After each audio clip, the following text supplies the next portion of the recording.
tamén gracias para o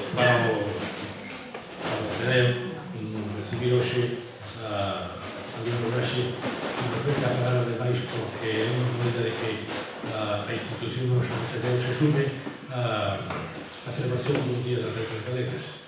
Entón vamos falar este ano, celebrase este entorno figura do escritor Lois Pereiro, que é unha figura dentro das máis novas de xeración que foi obxecto desta conmemoración e que nos vai a falar. Pero previamente, aunque Lino Braxe xa é un modo conocido, vai a pasar unhas cuantas conceptos, unhas cuantas peculiaridades e traballos e obras de Lino Braxe, o dramaturgo, membro da Real Academia Galega, Eulogio Bilbao, membro desta mañá, naturalmente, da sección de cultura. Así que vou pasar a palabra a Eulogio Bilbao, pero previamente, para que despois ao final non nos esquezamos, anunciar que o luns 23 de maio a Galicia do día despois será o título da conferencia da sesión que se vai a celebrar aquí a cargo do profesor Antón Rosada. Gracias, señor presidente. Boas tardes, señoras e señores, amigas e amigos. Lino Braxe, que hoxe nos acompaña aquí para falarnos de Lois Pereiro, ese vento Lois que anda revoando na rosa dos ventos por todo Galicia, ven aquí de embaixador dese grupo coruñés, que foron compañeiros e amigos de Lois Pereiro que están aportando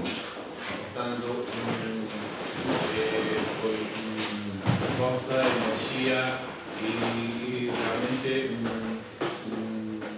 unha nova visión dese poeta que era, ata hai un pouco, totalmente descoñecido fora dos eios coruñeses.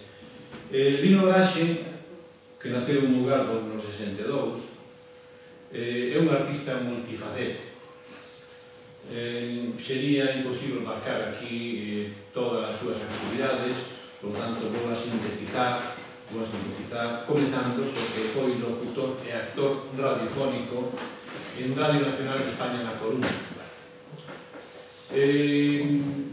Eu escoitei aquela voz de Lino Braxe antes de coñecelo personalmente, xa que sempre introducía dramatizacións, sempre se notaba preocupado polo teatro e entonces ali foi dos primeiros nesa época que volveu a reincorporar, a levar o teatro ás ondas, xa que despois dos anos 50 ou 60, en que era moi frecuente que houvese teatro radiofónico, pois fora desaparecendo paulatinamente.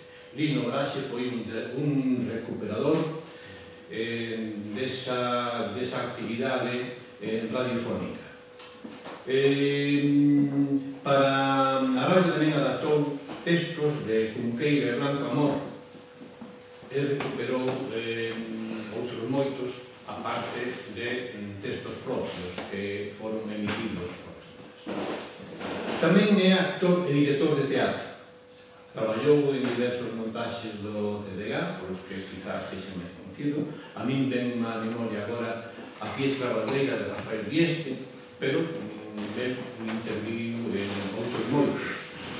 Pero tamén é dramaturgo, como A Promesa e outras pezas, todas pezas breves, publicadas no seu tomo, ou a actriz dan boa mostra disso. Non vou a ser moi extenso na enumeración de obras porque é bastante, sería moi prolixo. É tamén guionista de cinema, radio e televisión.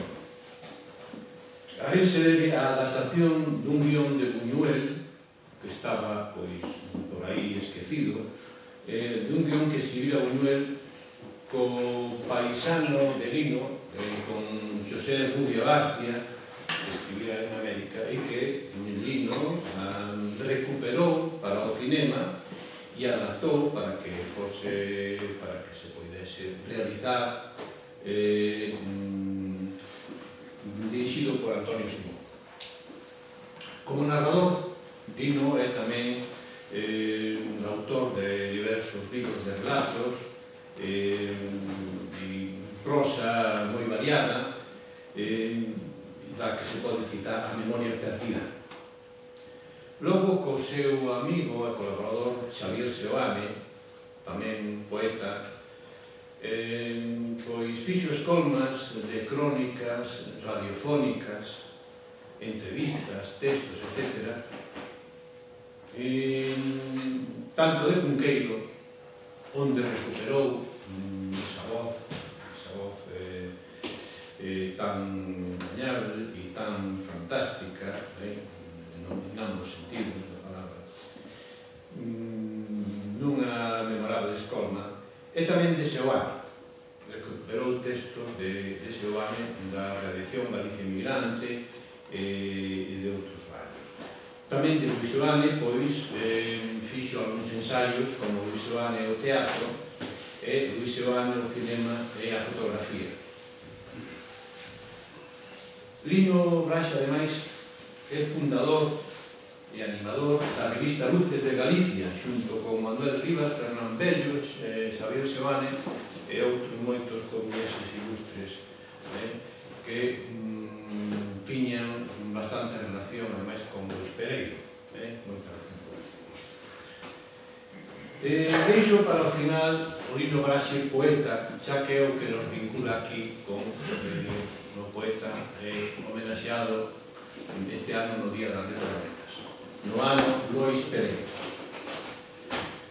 Como poeta participou en varios libros colectivos, sobre todo en De Amor e Desamor, onde houve, que os hai nas dúas entregas, pero ademais publicou individualmente Banquete, Entre ruínas, Ardora, A caricia da serpe, O sangue dos árabes, ou poemas obxecto e visuais, das cales tamén fixo unha exposición. E nada máis, moitas gracias por a presencia e moitas gracias ao Lino Braxe por acudir hoxe aquí a falarnos desta figura de Luis Pereiro.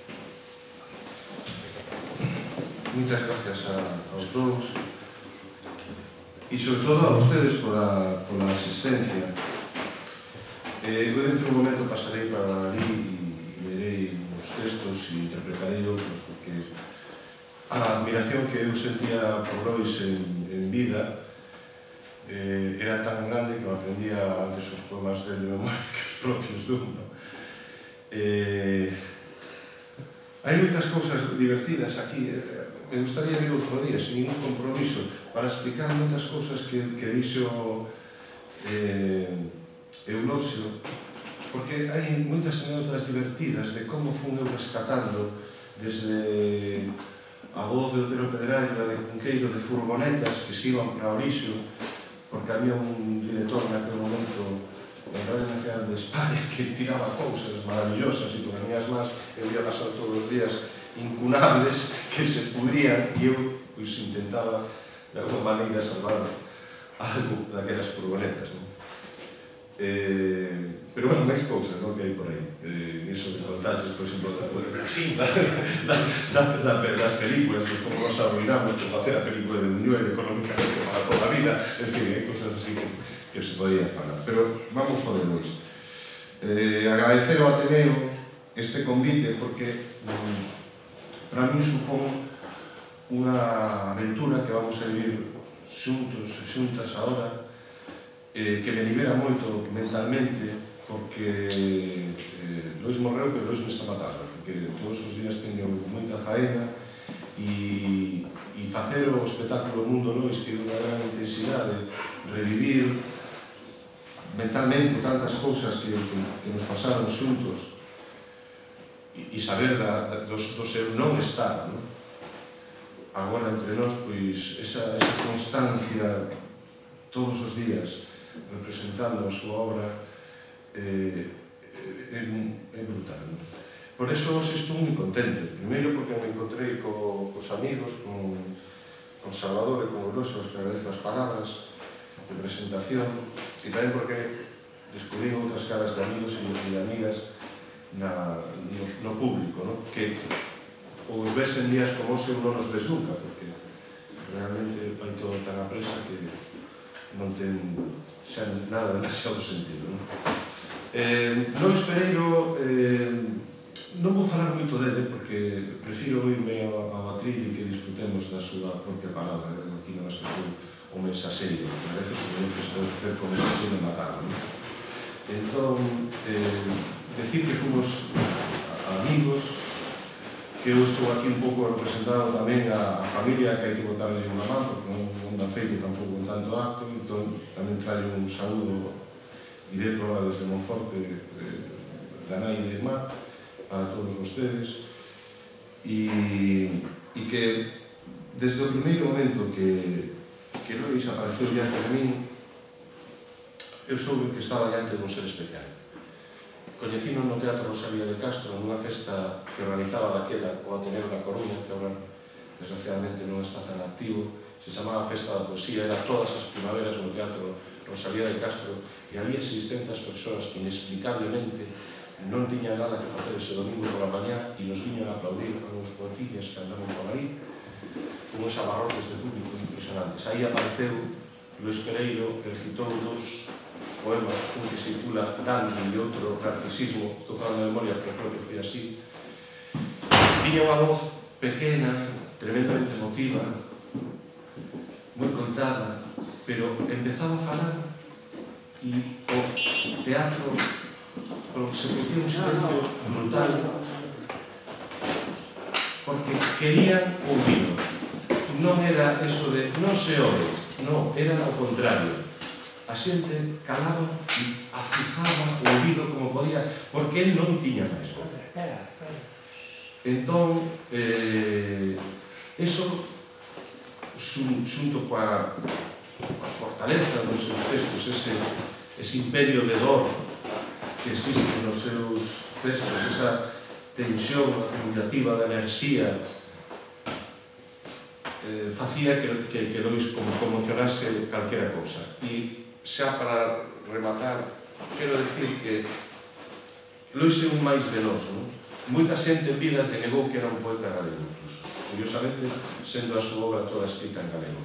Pero non entraba moito nos cánones, que non sei que son os que establecen esos cánones, e decían que non era un poeta galego. Curiosamente, Lois ten toda a súa obra en galego, excepto eses textos íntimos, conversas ultramarinas que saíron agora, pero bueno, que a súa obra poética é a que é, e foi enterrado os acordes do antigo Reino de Galicia, pero que tamén todo, e con gaiteiros, ademais.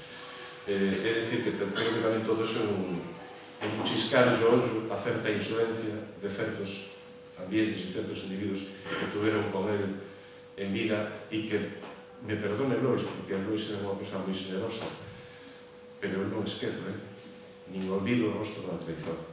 E a esa xente nunca a volví a saudar en vida e ni morrerei sin saudar. Dito isto, diante de que estamos? Diante dun autor que compite con Rimbaud, que compite con Dylan Thomas, que xogan esa champion. Non está competindo con outro tipo de autores. Hai que situarlo aí. Se non nos situamos aí, non somos sinceros coa súa obra. Está con Sidney, está con Gis, está en ese Parnaso, está con Homero, con Dante.